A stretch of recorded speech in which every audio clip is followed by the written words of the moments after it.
नमस्ते प्यारे बच्चों। आज हम इस वीडियो के माध्यम से आपकी हिंदी की पाठ्य पुस्तक गुलमोहर से विशेषण को पढ़ेंगे। देखिए, रिया का बड़ा घर है। घर के बाहर हरा भरा बगीचा है। बगीचे में रंग बिरंगे फूल खिले हैं। 4 बच्चे बगीचे में खेल रहे हैं। तो ऊपर दिए गए वाक्यों में आए रंगीन शब्द रेखांकित शब्दों के विषय में कुछ न कुछ विशेष बात बता रहे हैं। रंगीन शब्द क्या बता रहे हैं, इसे निम्नलिखित प्रश्नों से जानते हैं। जैसे घर कैसा है, बड़ा है। बगीचा कैसा है, हरा भरा है। फूल कैसे हैं, रंग बिरंगे। बच्चे कितने हैं, 4। ठीक है, तो ये रंगीन शब्द रेखांकित शब्दों घर, बगीचा, फूल तथा बच्चे शब्दों की किसी न किसी विशेषता को बता रहे हैं। ऐसे शब्दों को विशेषण कहते हैं। विशेषण शब्द प्रायः अपने विशेष्य के गुण, संख्या, परिमाण आदि से संबंधित विशेषताएं बताते हैं। विशेषण शब्द जिन शब्दों की विशेषता बताते हैं उन्हें विशेष्य कहते हैं। तो जो शब्द संज्ञा या सर्वनाम शब्दों के गुण, संख्या या परिणाम, मात्रा आदि के संबंधित विशेषताएं बताते हैं, विशेषण कहलाते हैं। ठीक है, तो विशेषताएं बताकर ही हम किसी व्यक्ति के गुण, दोष आदि के विषय में जानकारी प्राप्त करते हैं।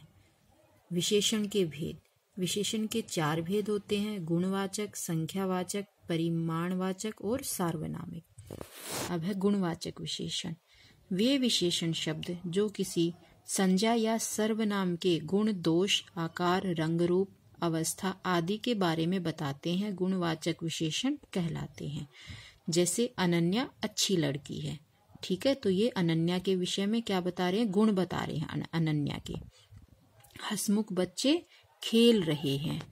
ठीक है, तो अन्य उदाहरण जैसे सुंदर चित्र, गुलाबी साड़ी, ऊंचा मकान, गोल मेज, मोटा लड़का, ये सभी क्या होते हैं, गुणवाचक विशेषण में आते हैं। अब है संख्यावाचक विशेषण।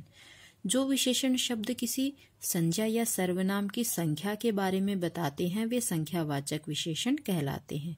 जैसे इस कक्षा में कई छात्र पढ़ते हैं और 3 लड़के बातचीत कर रहे हैं।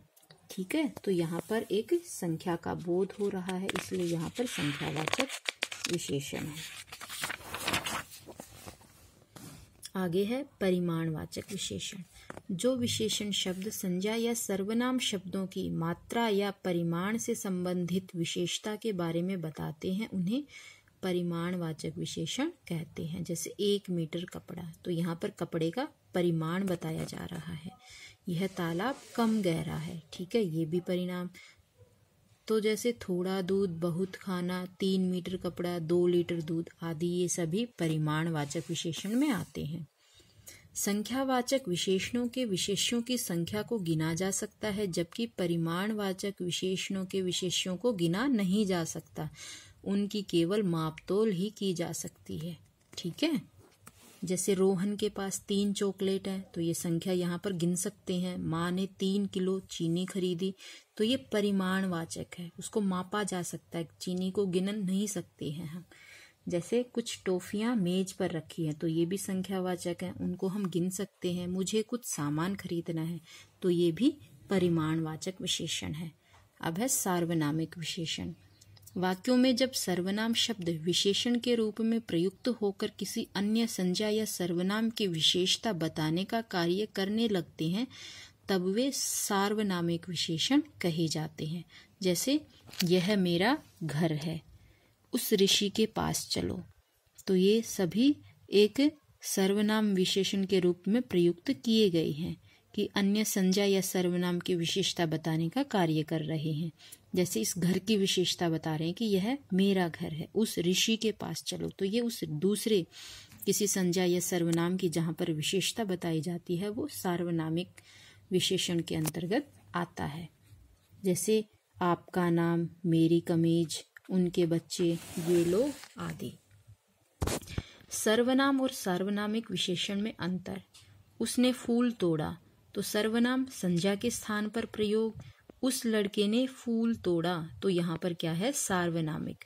उसको भी और लड़के को भी यहाँ पर प्रयोग किया गया है। और उसने फूल तोड़ा, तो यहाँ पर सिर्फ सर्वनाम को ही संबोधित करके बताया जा रहा है। तो हमने इस पाठ के माध्यम से विशेषण के बारे में पढ़ा कि विशेषण किसे कहते हैं और यह कितने प्रकार का होता है। ठीक है।